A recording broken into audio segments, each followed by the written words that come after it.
믿음으로 살면 길이 열립니다. 믿음으로 살면 길이 열립니다. 제목으로 하나님 말씀 증거합니다. 우리 한번 따라하겠습니다. 믿음으로 살면 길이 열립니다. 믿음으로 안 살면 길이 죽어도 안 열립니다. 이건 진리입니다. 진리입니다. 성도들은 믿음이 있을 때 고난은 축복이 되고 믿음이 없으면 축복도 저주가 됩니다. 우리 북한교회 성도들은요, 언제나 좋은 일이든 나쁜 일이든 언제나 믿음으로 살면서 그 믿음을 통해서 하나님께 영광을 돌리고 믿음으로 우리의 삶에 기적이 상식이 되는 정말 성도님들이 되시기 바랍니다. 자, 오늘 본문을 보면 주인공 한 사람이 등장합니다. 느헤미야입니다. 느헤미야가 누구냐 하면 느헤미야는 선지자는 아닙니다. 평신도 지도자라고 말할 수 있겠죠. 정치가예요. 정치가. 행정가입니다. 그런데 애국자입니다. 애국자. 이스라엘 백성들을 사랑하는, 어떻게 보면 자기보다 이스라엘 백성들을 더 사랑하는 애국자고, 그리고 하나님을 정말 잘 섬겼던 믿음의 사람이었습니다. 당연히 느헤미야도 포로였어요. 포로였지만 페르시아 왕 아닥사스다 1세의 신임을 얻게 됩니다. 그래서 술관원장이 되죠. 세상 말로 성공했어요. 포로 옛일이에요. 지금은 장관이라니까요. 장관. 남부를 것이 없어요. 오늘 본문의 배경은요, 이스라엘 백성들이 포로 생활하던 페르시아 시대를 말하고 있어요. 성경에서는 페르시아 시대를 바사 시대라고 말합니다. 바사 왕, 페르시아 왕 아닥사스다 1세, 이 술관원장이었던 이 느헤미야는 오늘날로 말하면 한 장관급 정도, 굉장히 높은 직책이 있는 사람이죠. BC 445년 왕의 허락을 받고 예루살렘의 총독이 돼서 부임을 합니다. 그리고 에스라 선지자와 함께 온 포로에서 귀환하는 이스라엘 백성들이 예루살렘으로 어떻게 해요? 와서 예루살렘에서 무슨 일을 하느냐? 성벽 공사를 합니다. 당연히 사마리아 사람들과 그 밖의 이방인들이 반대하죠. 많은 방해 공작을 펼칩니다. 그러나 52일 만에 이 성벽을 다시 재건합니다. 그리고 이 산발랏이라는 사람이 있었고, 그 다음에 도비아라는 사람이 있었어요. 당연히 이스라엘 백성들을 괴롭히던 사람이고, 이 성벽 공사를 어떻게 방해했던 사람입니다. 그래서 이 사람들을 다 쫓아내버리고 이스라엘 백성들이 예루살렘에서 하나님을 섬기며 살아갈 수 있도록 모든 기초를 다졌던 사람이 바로 느헤미야예요. 오늘 본문에서도 우리가 알 수 있듯이 느헤미야는 누구보다도 자기 민족을 사랑했어요. 그리고 누구보다도 하나님을 사랑하고 하나님을 섬겼어요. 그래서 자기 동포들이 고국 땅으로 돌아가기를, 포로에서 귀환하기를 누구보다도 하나님 앞에 기도했던 사람입니다. 솔직히요, 느헤미야는 개인적으로 예루살렘으로 안 돌아가도 돼요. 성공했잖아요. 장관이라니까요. 온갖 부귀와 영화를 지금 다 누리고 있어요. 아무것도 없는 황무지 폐허와 같은 그 예루살렘 가서 뭐 하겠어요? 거기 총독? 아무것도 없는 데서 총독 해봤자 뭐합니까?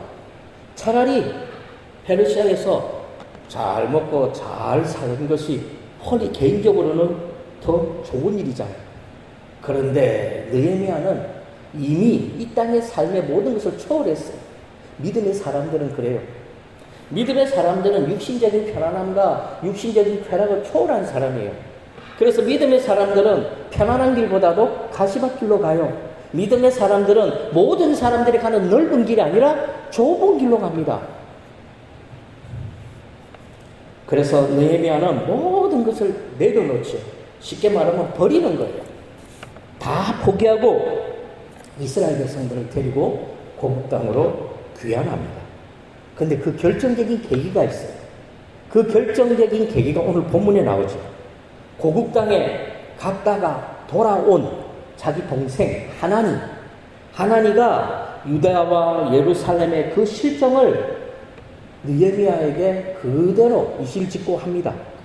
하나니가 느헤미야에게 말해주었던 이 고국 땅의 실상을 한마디로 참혹했어요. 지금 고국 땅에 살고 있는 동포들은 주변에 살고 있는 사마리아 사람들과 이방인들에게 큰 환난과 능욕을 당하고 있는데 그 누구도 이스라엘 백성들의 편이 되어주거나 막아주는 사람이 없어요. 예루살렘 성은 이미 황무지예요. 흔적도 없어요. 그리고 성문은 불에 탄 지 이미 오래입니다. 이 말을 듣자 느헤미야는요 그대로 하나님 앞에 엎드렸어요. 울면서 금식하면서 하루가 아니요 수일 동안 하나님께 부르짖고 기도합니다. 사실은 오늘날 이 시대는 느헤미야 같은 사람이 우리 대한민국에 필요한 것 같아요. 정치가들도 느헤미야 같은 정치가가 필요합니다. 목회자들도 느헤미야 같은 그런 목회자들이 필요한 거예요. 자기 일보다도 자기 민족의 일, 자기 일보다도 성도들의 일을 위해서 눈물 흘리고 가슴 아파하고 무릎 꿇고 하나님 앞에 울면서 기도할 수 있는 그런 정치가, 그런 목회자들이 오늘 이 시대에 정말 절실하게 필요합니다. 사랑하는 성도 여러분, 믿음의 사람들은요 어려운 일이 생기면 느헤미야처럼 합니다. 믿음의 사람들은 어려운 일이 생기면 힘 있는 사람 찾아다니거나 돈을 쫓아가거나 아니면 권력자들을 쫓아가거나 그렇게 하지 않아요. 느헤미야처럼 그대로 그 자리에 엎드립니다. 그러면 어떻게 됩니까? 하나님이 살 길을 열어주신다는 거죠. 그래서 예루살렘으로 이스라엘 백성들을 데리고 돌아온 이 느헤미야가 제일 먼저 한 것이 뭡니까? 집 짓고 땅을 일구고 시장을 만들고 성을 쌓고 그런 거 아니에요. 제일 먼저 하는 게 뭐죠? 예루살렘 성벽을 재건하는데 온 힘을 쏟습니다. 사람들이 돌아온 사람들 보면 어르신들도 있을 것이고 어린아이도 있을 것이고 남자도 있을 것이고 여자도 있을 거 아니에요. 그러면 지금 당장 뭐가 필요합니까? 잠을 잘 수 있는 집이 필요하고 그 다음에 뭐가 필요하죠? 먹을 수 있는 음식이나 식수가 필요할 거예요. 그리고 집을 지을 수 있는 땅도 필요했을 거예요. 그런데 그거 신경 쓰지 않았어요. 대충 텐트 치고 아무데나 텐트 치고 제일 먼저 한 일이 성벽을 삽니다. 예루살렘 성벽을 재건하는 거죠. 예전에 있었던 그 예루살렘 성벽, 이스라엘 백성들의 죄로 말미암아 다 허물어버린 그 성벽을 다시 돌아온 느헤미야가 하나님의 허락을 받고 다시 재건하는 거죠. 그래서 이 일이 무엇보다도 중요한 거예요. 무너졌던 성벽이 재건되어졌다. 이 사실은 그냥 단순히 성벽이 세워졌다 이 말이 아니에요. 하나님의 회복을 의미하는 거예요. 왜 무너졌죠? 하나님께 범죄했기 때문에 하나님의 심판으로 말미암아 무너진 겁니다. 그런데 느헤미야가 다시 이스라엘 백성들을 데리고 귀환해서 성벽을 다시 세운다는 말은 무슨 말입니까? 하나님께서 다시 은혜를 베풀어 주신다는 상징적인 의미가 있는 거예요. 그래서 무엇보다도 중요한 게 뭡니까? 성벽 재건이죠. 그래서 온 힘을 쏟습니다. 사마리아 사람들과 주변 사람들이 방해해도 불구하고 아랑곳하지 않아요. 50일 만에 빠르게 예루살렘 성벽을 완공해버립니다. 그런데 이 느헤미야의 탁월한 점은 이 성벽을 공사하면서 힘들고 어려운 일이 많았었거든요. 사마리아 사람들 주변에 있는 이방인들이 계속해서 방해하니까 그때마다 어떻게 했죠? 느헤미야는 하나님 앞에 엎드려 기도했다라는 거죠. 사랑하는 성도 여러분, 믿음의 사람들은 기도합니다.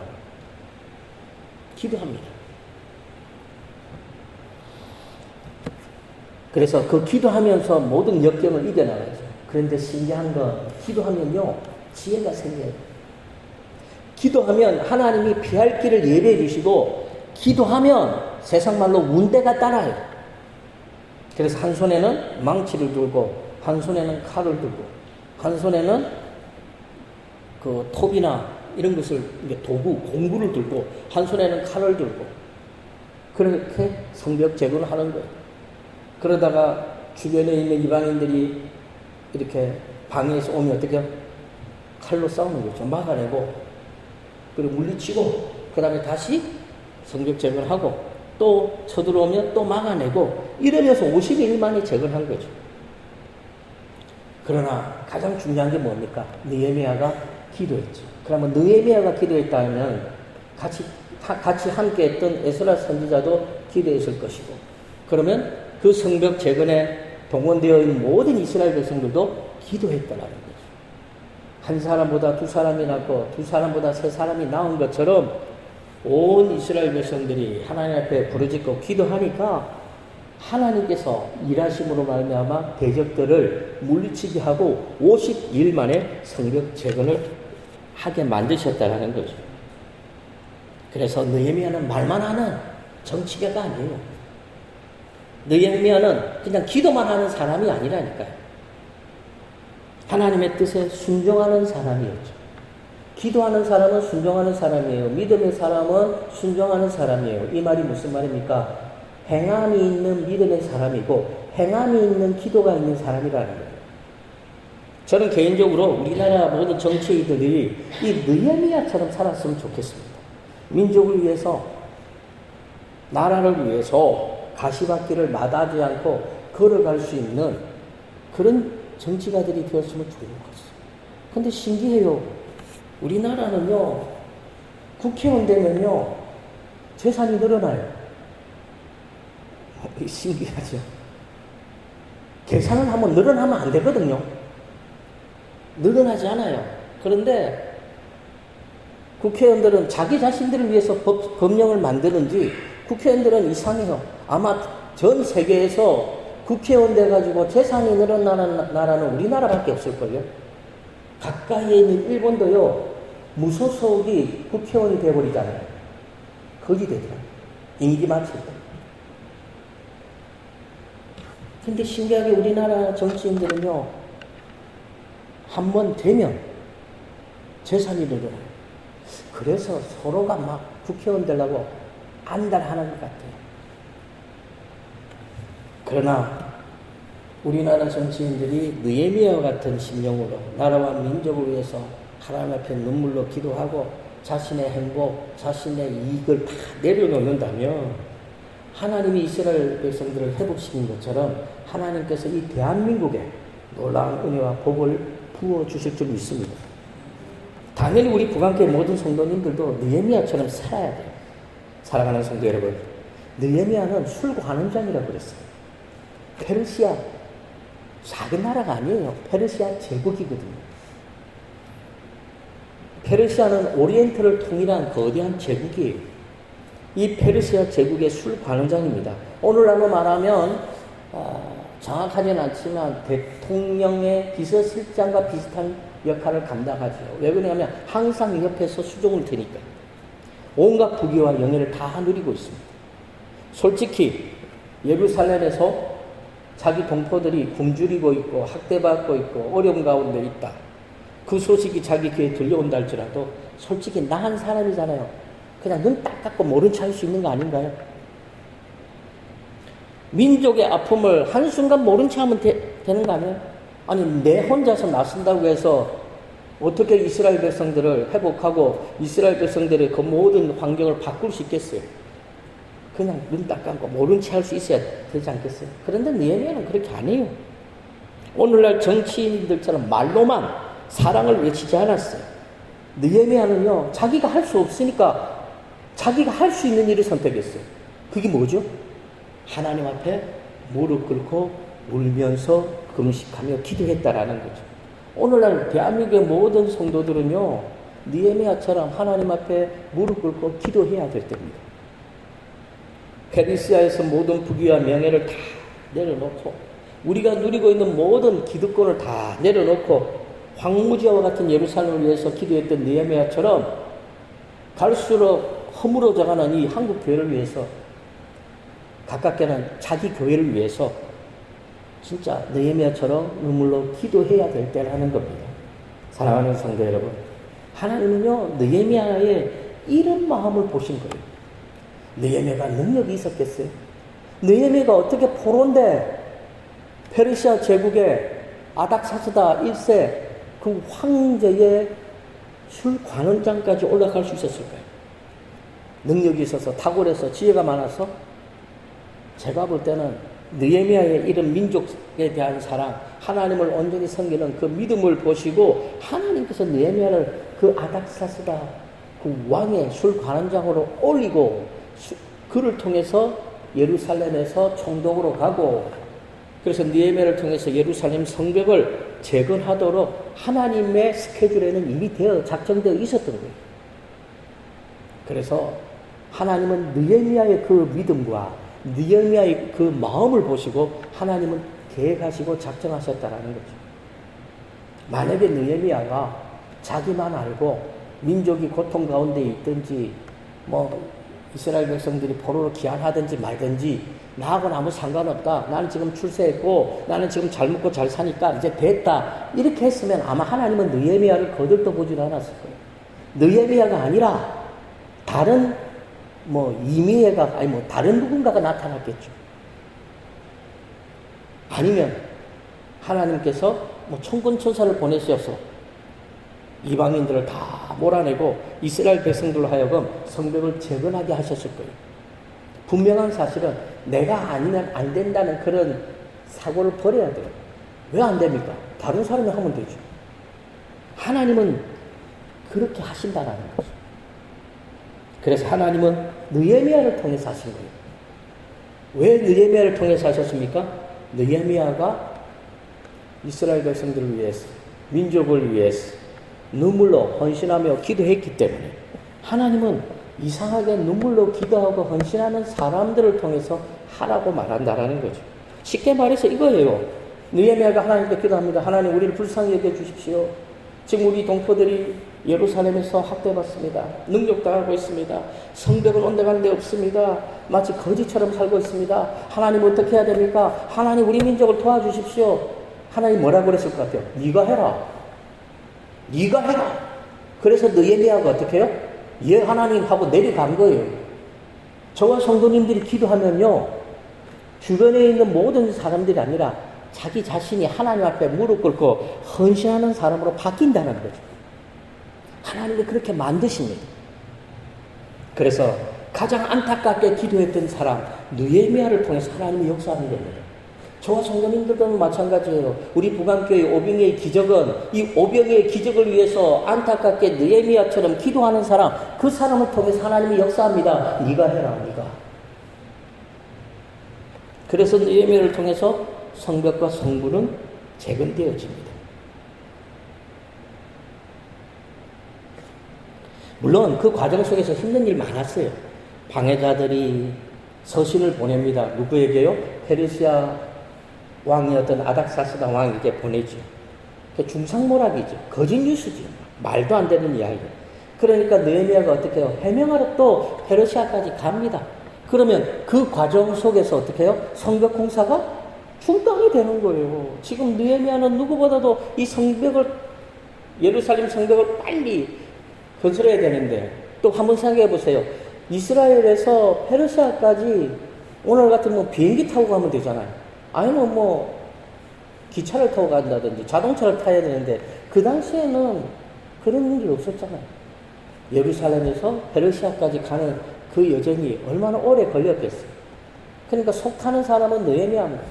해명하러 어디까지 갑니까? 페르시아까지 가고, 페르시아 황제를 만나서 해명을 하고 다시 돌아와서 다시 성벽 재건 공사하는 거죠. 그러니까 얼마나 바쁘고 그들이 얼마나 열심히 성벽 재건을 했겠습니까? 그러니까 52일 만에 재건하는 겁니다. 사랑하는 성도 여러분, 이 당시 느헤미야의 행동은요, 어떻게 보면 죽을 수도 있어요. 왜 그러냐면 예루살렘에서 이스라엘 백성들의 상황, 그 처참한 환경의 소식을 듣고 느헤미야의 표정이 달라져요. 술 관원장이잖아요. 그럼 왕 앞에 설 거 아닙니까? 그럼 표정이 어떻게 돼요? 밝아야 돼요. 그런데 느헤미야는요, 표정이 수심에 가득 차 있어요. 이 당시 황제는요, 말 한마디가 법이거든요. 야, 느헤미야, 너 왜 그래? 너 불만 있어? 그럼 죽을 수 있는 거라고요. 에스더스에 보면요, 왕비라고 해도 왕이 부르기 전에 왕 앞에 가면요, 죽어요. 왕이 불러야 왕비도 왕 앞에 올 수 있는 거예요. 그런데 느헤미야는 일개 신하잖아요. 물론 우리가 볼 때는 장관급이고 굉장히 높은 직책이 있지만 왕이 볼 때는 말 한마디로도 죽일 수 있는 자기 신하예요. 그런데 그런 신하가 자기를 기쁘게 하고 자기 옆에서 어떻게 보면 아부를 해야 되는데 수심이 가득한 모습으로 있으니까 왕이 어떨까요? 마음이 불편하겠죠. 어떻게 보면 이건 신하로서 불충이에요, 불충. 그런데 느헤미야는 알고 있으면서도요, 지금 이 모습을 보이는 거예요. 마치 에스더처럼 죽으면 죽으리라 이 각오를 가지고 왕 앞에서 수심이 가득한 표시를 하고 있는 거죠. 이제 모든 것이 누구 손에 달려 있습니까? 아닥사스다 왕 앞에 달려 있는 거예요. 죽일 수도 있고 살릴 수도 있는 거죠. 만약에 왕이 기분이 나빠갖고 야 느헤미야 너 뭐 불만 있어? 하고 죽일 수도 있는 건데, 그런데 놀라운 일이 벌어집니다. 왜 놀라운 일이 벌어졌을까요? 느헤미야가 하나님 앞에 금식하며 눈물로 기도했어요. 그것도 수일 동안. 기도하니까 놀라운 일이 벌어진 거죠. 아닥사스다 왕이 느헤미야에게 뭐라고 묻습니까? 내가 무엇을 원하느냐? 이렇게 물었다라는 겁니다. 느헤미야 2장 4절 우리 다 같이 읽습니다. 시작. 왕이 내게 이르시되 그러면 내가 무엇을 원하느냐 하시기로. 아마도 왕은 이런 생각을 했던 것 같아요. 아, 느헤미야에게 무슨 염려가 있다. 근심거리가 있다.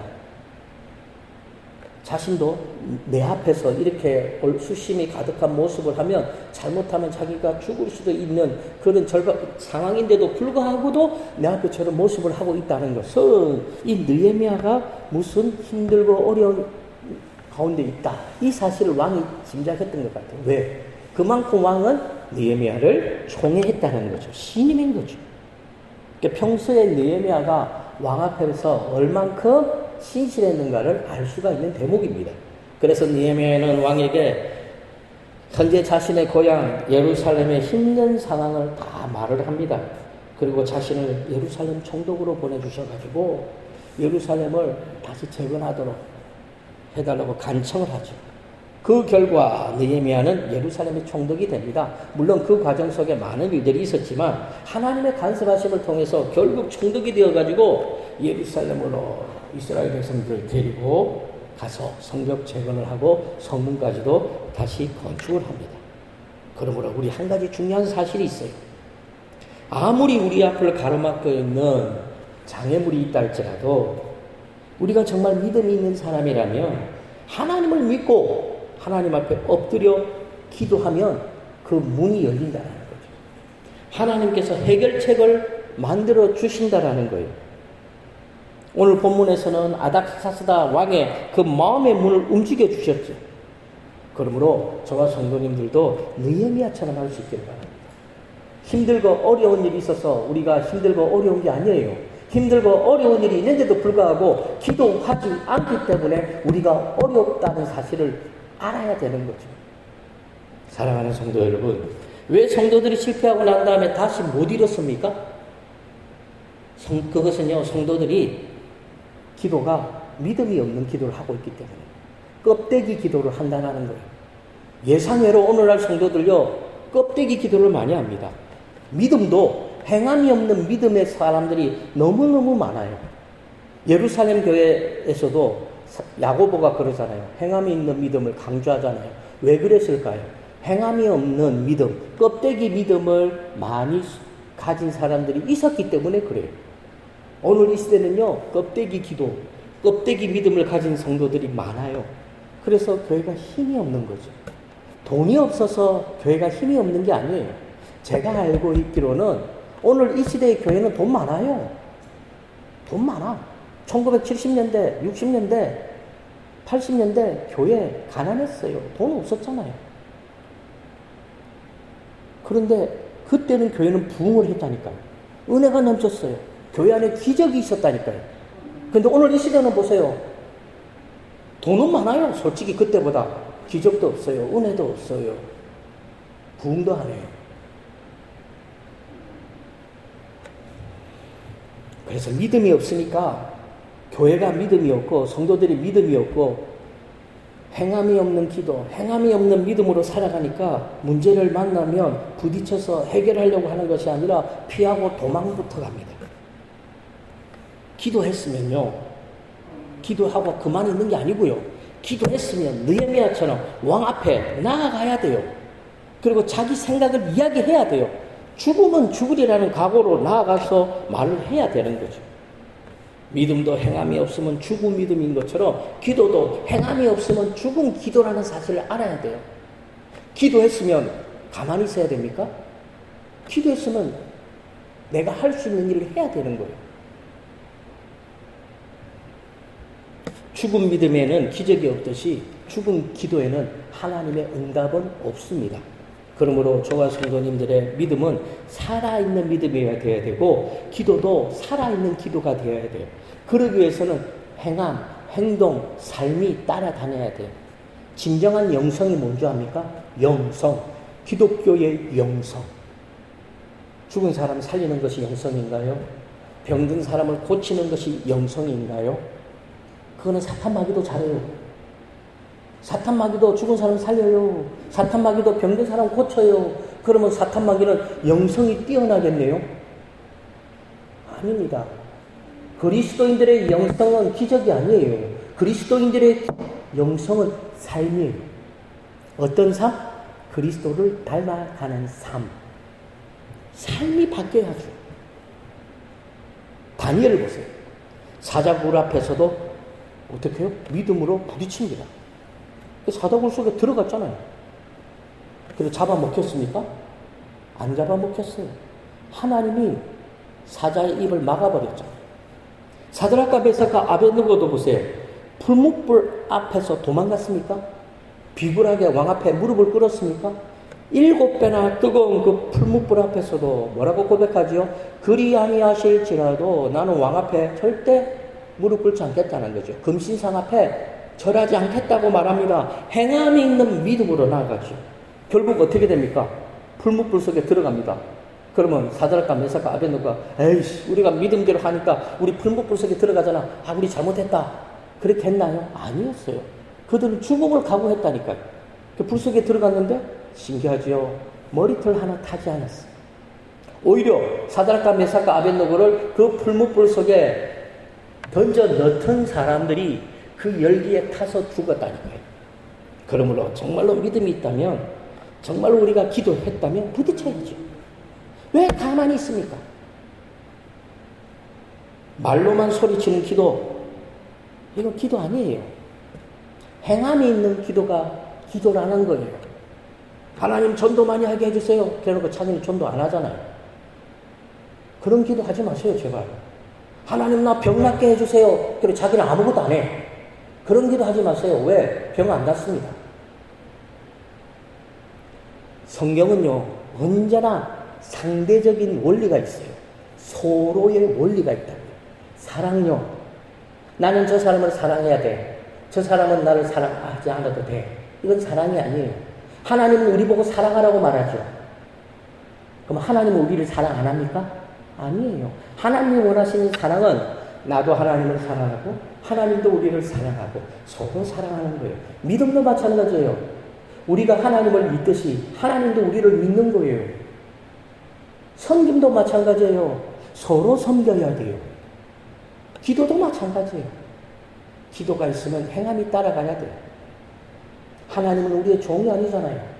필요에 따라서 하나님 이거 해주세요. 그러면 하나님이 제 마음속에는 이렇게 말하더라고요. 그럼 니는 뭐 할 건데? 하나님 이 모든 일들 해주세요. 하나님 이거 해주세요. 저거 했어요. 저거 했어요. 하나님이 저에게 이렇게 말하는 것 같아요. 그럼 너는 뭐 할 건데? 내가 이 모든 일을 하면 너는 뭐 할 거냐? 너는 가만히 앉아서 놀 거냐? 하나님이 마치 나에게 이렇게 말하는 것 같았어요. 저도요. 좀 신앙을 좀 약간 4차원적으로 합니다. 왜? 실제적으로 합니다. 저는 하나님께 돈 달라고 기도했어요. 하나님 돈 주세요. 200만 원 필요합니다. 주셨을까요? 안 주셨을까요? 안 주시더라고요. 그런데 200만 원을 벌 수 있는 길을 열어주시더라고요. 그래서 저는 하나님을 바라보면서 이렇게 말했죠. 하나님, 이게 기도 응답입니까? 그러면 하나님 하늘에서 그래, 이게 기도 응답이다. 저는 어떤 걸 바랬죠? 하늘에서 돈다발이 뚝 떨어져 주길 바랬어요. 근데 많은 성도들이 이렇게 기도한다니까요. 예전에 힘들고 어려운 일이 있었어요. 하나님께 기도하면 하나님 이 문제 해결해 주세요. 이 문제 해결 안 해주면 막 협박하듯이 기도합니다. 내 목상 안 합니다. 하나님 이 문제 해결 안 해주면 나 예수도 안 믿을 겁니다. 막 협박하듯이 막 기도해요. 제가 하나님이 살아계시다면 이 문제 해결해 주셔야죠 하면서 막 협박하듯이 기도합니다. 그런데 기도가 1시간 지나면서 제가 해결을 합니다. 하나님 죄송합니다. 하나님 죄송합니다. 다시는 안 그러겠습니다. 하나님 이 문제 해결 안 해주셔도 제가 목사로서 사명을 감당 잘하겠고 이 문제 해결 안 해주셔도 하나님 괜찮습니다. 이런 기도가 돼요. 그리고 일어서서 나갈 때 제 마음은 막 터져나가요. 기쁨으로. 문제가 해결됐을까요? 안 됐을까요? 해결이 됐어요. 그러므로 믿음이 있으면요 부딪혀야 돼요. 하나님 앞에 부딪혀야 돼요. 행함으로써 소리쳐야 되는 겁니다. 우리의 기도가 행함이 있는 기도가 될 때 하나님이 그때 일하기 시작합니다. 그래서 사자굴 속에서도 지켜주시고 불뭇불 속에서도 하나님은 우리를 반드시 지켜주십니다. 뿐만 아니라 대적자들을 우리 대신 멸해주시고 우리를 높여주신다는 겁니다. 그러므로 저와 성도님들도 하나님의 일을 하다가 힘들고 어려운 일이 생기면 행함이 있는 기도를 하시기 바랍니다. 행함이 있는 기도. 기도했으면 하나님을 믿고 이제 그 문제와 부딪히시기 바랍니다.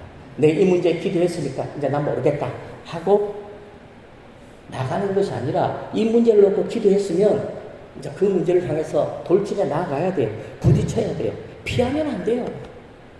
하나님은 고난을 피해서 도망가라고 말씀한 적이 한 번도 없어요. 고난은 극복하는 거예요. 고난은 이겨내는 거예요. 행함이 있는 기도로 이겨내고 행함이 있는 믿음으로 이겨내는 겁니다. 그러므로 저와 성도님들은 느헤미야처럼 힘들고 어렵고 자기 힘으로 할 수 없을 때 무조건 하나님 앞에 꼭 꿇어주십시오. 하나님 앞에 울고 금식하며 기도하십시오. 그리고 내가 할 수 있는 최선을 다하면 하나님께서 일하심을 통해서 놀라운 기적이 우리 가정과 우리 교회 안에 나타날 줄 믿습니다. 그러므로 저와 성도님들은 이 시대에 행함이 있는 기도자, 행함이 있는 믿음의 소유자, 이 시대의 느헤미야가 되어지기를 주님의 이름으로 간절히 축원합니다.